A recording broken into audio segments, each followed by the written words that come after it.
আজকে প্রথমবারের মতো আমি চিন্তা করলাম আপনাদের সবাইকে আমার ইনস্টা360 ক্যামেরার যে ভিডিওটা সেই ক্যামেরা দিয়ে আপনাদেরকে আমি হাতিরঝিলের পুরো এলাকাটা আমি চেষ্টা করব আপনাদেরকে দেখানোর জন্য।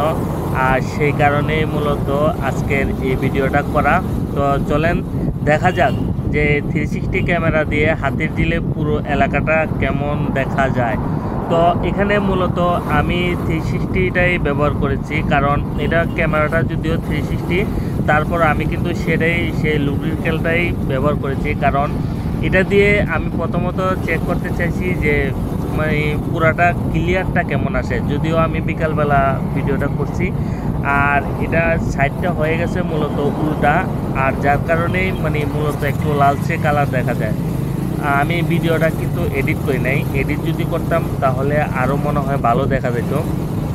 আর মানে এমন একটা অবস্থা, মানে এখান থেকে যাওয়ার সময় আমি প্রথমেই চিন্তা করলাম যে উপর থেকে ভিডিওটা করব না সাইড থেকে ভিডিওটা করব। তো আমি কিন্তু ভিডিওটা একদম উপর থেকে করেছি।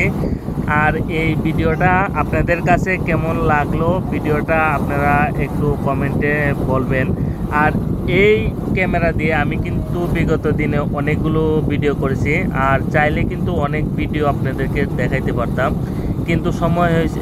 এটার সমস্যা হলো এই ক্যামেরার যে সময় লাগে ভিডিওটা আপলোড করতে বা ওই ক্যামেরা থেকে মোবাইলে আনতে, এটা কিন্তু অনেক সময়ের প্রয়োজন, যে এই সময়টা কিন্তু আমার হাতে নাই। যার কারণে আমি এই ভিডিওগুলো আনতে পারি না, এবং আমার ক্যামেরাতে অনেকগুলো ভিডিও জমে আছে। সেই ভিডিওগুলো আমি আশা করি আমার যখন সময় হবে আমি আস্তে আস্তে সবগুলো ভিডিও আপনাদেরকে দেখাতে পারবো। আর এই হচ্ছে 360 ক্যামেরার মূল ভিডিও। আমি যদিও একটা পাস পরবর্তীতে একটু এডিটিং করার পরে আর এডিটিং করতে ভালো লাগে নাই, যার কারণে কিন্তু এখন দেখতে পাচ্ছেন যে একটা সাইড ধরে যাচ্ছে। আর মূল সমস্যাটা হচ্ছে এডিটিং যদি আপনি প্রসেসভাবে ও ক্যামেরার মতো করে যদি না করতে পারেন তাহলে কিন্তু এটা কিন্তু সৌন্দর্য দেখা যাবে না।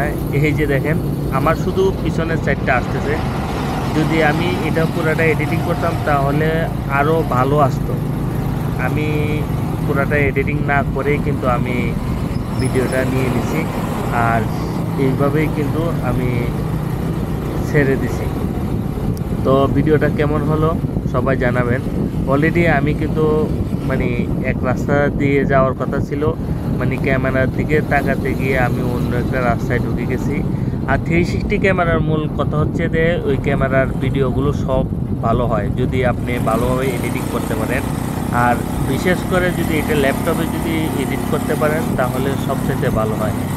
তো সবাই ভালো থাকবেন, সুস্থ থাকবেন, আল্লাহ হাফেজ।